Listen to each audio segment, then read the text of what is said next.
তখনকার court court ছিল, তখনকার কোর্ট পেটিকোট হয় নাই, কোন আদালত নাই, লয়ার কোর্ট কোর্ট নাই, জজ কোর্ট কোর্ট নাই, চিফ মেট্রোপলিটনের কোর্ট নাই, হাইকোর্ট সুপ্রিম কোর্ট সব মুজিব কোর্টে পরিণত হয়ে গেছে। চুরি করে, ডাকাতি করে, লুট করে, খুন করে, গুম করে বাংলাদেশটাকে বানিয়েছেন পৃথিবীর ডাস্টবিন। আপনি একটা দেশকে একটা আবর্জনার ভাগার করেছেন। আপনি রাষ্ট্রের দ্বৈত। আপনার 1971 সালে আপনার ভূমিকা কি? কি ভূমিকা? একটা বাচ্চা প্রোডাকশন দেওয়া ছাড়া আপনি কি প্রোডাকশন দিয়েছেন 1971 সালে? আপনার এই ওবায়দুল কাদের সারাক্ষণ কা কা কা কা, এই লোকটার 71 সালের ভূমিকা কি? আমরা রাষ্ট্রটা কায়েম করেছি। হাসান মাহমুদ ছাগলের ছ দিয়ে হাসান লাগে, তো এই বেটার 71 সালের ভূমিকা কি? চোরেরা বানরের করে পিঠা ভাগ। আমাদের মুক্তিযুদ্ধের সময় একটা গান ছিল, এটা আমরা গাইতাম একজন খুদে মুক্তিযোদ্ধা হিসেবে। সেই গানটা ছিল যে আমাদের বন্দি করে যদি ওরা ভাবে দুনিয়ায় পাপের ভারে পুণ্য গেছে ডুবে, ভুল ভুল ভুল কত বড় ভুল, আমাদের সন্তানেরা দেবে সেগুল ভেঙেই দেবে। তো আপনি দেখলেন একটু আগে রুহুল আমিন গাজী ভাই পুত্র যে বক্তব্য দিয়েছে, সেই বক্তব্যের মধ্যে কি আপনি সেই সুস্পষ্ট আভাস পান নাই যে পরের জেনারেশন দাঁড়িয়ে গেছে আমাদের? কাজেই ভয়ের পর রুহুল আমিন গাজীর বিরুদ্ধে অভিযোগ কি? রাষ্ট্রদ্রোহিতার অভিযোগ। আরে রাষ্ট্রদ্রোহিতার অভিযোগ করার আপনি কে? চুরি করে, ডাকাতি করে, লুট করে, খুন করে, গুম করে বাংলাদেশটাকে বানিয়েছেন পৃথিবীর ডাস্টবিন। আপনি একটা দেশকে একটা আবর্জনার ভাগার করেছেন। আপনি রাষ্ট্রের দ্বৈত। আপনার 1971 সালে আপনার ভূমিকা কি? কি ভূমিকা? একটা বাচ্চা প্রোডাকশন দেওয়া ছাড়া আপনি কি প্রোডাকশন দিয়েছেন 1971 সালে? আপনার এই ওবায়দুল কাদের সারাক্ষণ কা কা কা কা, এই লোকটার 71 সালের ভূমিকা কি? আমরা রাষ্ট্রটা কায়েম করেছি। হাসান মাহমুদ ছাগলের ছ দিয়ে হাসান লাগে, তো এই বেটার 71 সালের ভূমিকা কি?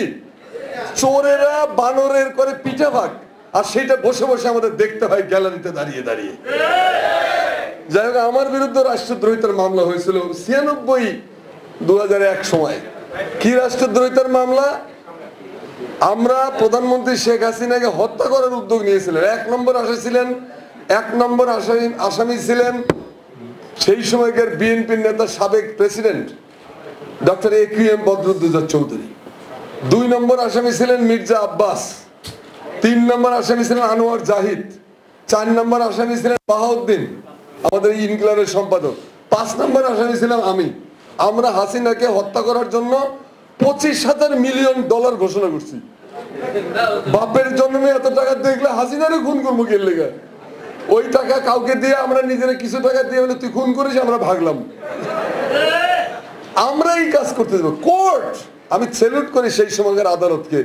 আদালত এমন একটা জামিন দিয়েছিল আমাদেরকে যে বলছে যে এই এজলাসের পারমিশন ছাড়া এই লোকগুলোকে কখনো ধরা যাবে না, জেরা করা যাবে না, বাড়িতে তল্লাশি করা যাবে না, অনুসরণ করা যাবে না, ইত্যাদি ইত্যাদি ইত্যাদি। তখনকার কোর্ট কোর্ট ছিল, তখনকার কোর্ট পেটিকোট হয় নাই। তো সেই কোর্টে লতিফুর রহমান সাহেব ছিলেন জাস্টিস, আর রুহুল আমিন সাহেব। আজকের আদালতের দিকে তাকালে কি আপনার মনে হয় যেগুলো কোনো আদালত? কোনো আদালত নাই, লয়ার কোর্ট কোর্ট নাই, জজ কোর্ট কোর্ট নাই, চিফ মেট্রোপলিটনের কোর্ট নাই, হাইকোর্ট সুপ্রিম কোর্ট সব মুজিব কোর্টে পরিণত হয়ে গেছে। এই মুজিব কোর্টের যন্ত্রণার থেকে আমাদের বাঁচার রাস্তা কি? আমাকে মেরে ছুরিকাহত করে রাস্তায় ফেলে রেখেছিল। 54 দিন জীবন মৃত্যুর সঙ্গে লড়াই করেছে হাসপাতালে, আমি বিচার পাইনি। 2001 সালে বিএনপি ক্ষমতা আসার পর ব্যারিস্টার রফিকুল ইসলাম মিয়া বললেন যে শিকদার তোমার ভাই বলো তো দেখি তোমার কি কি হয়েছিল।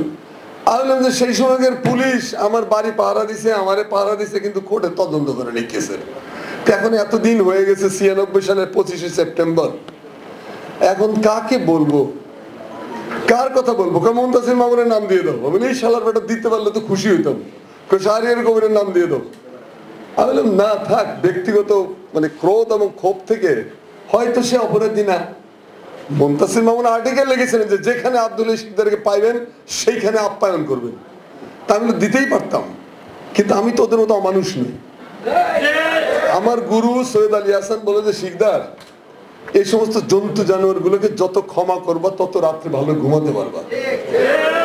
আমি ক্ষমা করে দিয়েছিলাম। যাই হোক, তো একজন মুক্তিযোদ্ধা হিসেবে লজ্জা পাই যে আনবিরদের বিচার হয় না, পরিমণিকে নিয়ে হেনস্থার এক শেষ করা হয়।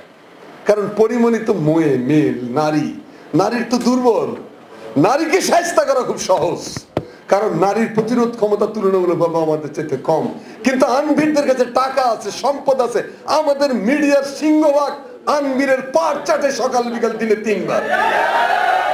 আমাদের সরকার ওদের পায়ের উপরে পড়ে আছে। টাকা এমন এক জিনিস, মুখে অনেকেই বলি টাকা কিছু না, কিন্তু অর্থই সকল অনর্থের মূল, সেটা দেখা যাচ্ছে। আমি যেখানে থাকি ঢাকা শহরের 5 কিলোমিটার এরিয়া একটা হ্রদ ছিল, লেক। সেই লেক ভরাট করে একটা ভয়াবহ রিয়েল এস্টেট কোম্পানি ওটা দখল করে এখন ওখানে শহর বানিয়েছে। এই কোম্পানির বিরুদ্ধে শত শত মামলা করা হয়েছে ইয়েতে, আপনার কোর্টে। পুলিশকে ইনভেস্টিগেশন করার দায়িত্ব দেয়। পুলিশ বলে যে এখানে তো লেক জাতীয় কিছু দেখলাম না, কিছুই নেই না, পুলিশ দেখতে পায় না, কি করবেন? তো এখন পচিয়ে মারছেন আমাদেরকে। যাই হোক, এরকম অবস্থায় রুহুল আমিন গাজীর মুক্তি আমরা এই গভর্নমেন্টের কাছে চাই না। আসলে আপনারা বলতে পারেন তাহলে সমাবেশ কেন? সমাবেশ করতেছি অ্যাওয়ারনেস ডেভেলপ করার জন্য, যাতে প্রতিদিন বলতে বলতে আমরা বুঝতে পারি যে ডক্টর মুক্তি দরকার না। মানুষ জেগে উঠলে এই সরকার পালাবে।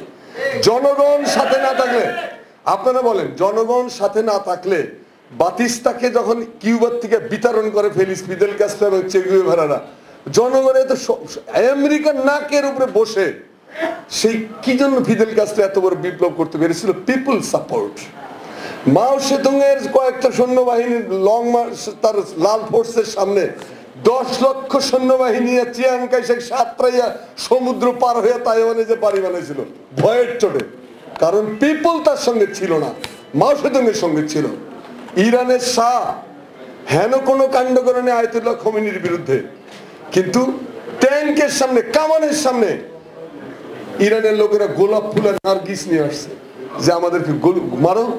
পাপ সেনাবাহিনী হয়েছে বিভ্রান্ত যে এদেরকে কিভাবে গুলি করে, নিরস্ত্র মানুষ ফুল নিয়ে আসছে যে করো। তো সব পালিয়ে যান বাঁচিয়েছে। তালেবানদের ব্যাপারে আমাদের উষ্মা, আমাদের মিডিয়া খুবই ইজ্জতে লাগে। তো মূর্খ মৌলভী সাহেবরা, মৌলভী সাহেবদের গায়ে কাপড় চোপড়ে ঠিক নেই, ড্রেসও নাই, সাধারণ ট্যাঙ্ক, ময়লা টয়লা একটা ট্যাঙ্কও নাই, বিমান বাহিনীও নেই, কিচ্ছু নেই। তাদের কাছে 3.5 লক্ষ সৈন্য আমেরিকান, যাদেরকে 20 বছর ধরে আপনারা তৈরি করেছেন।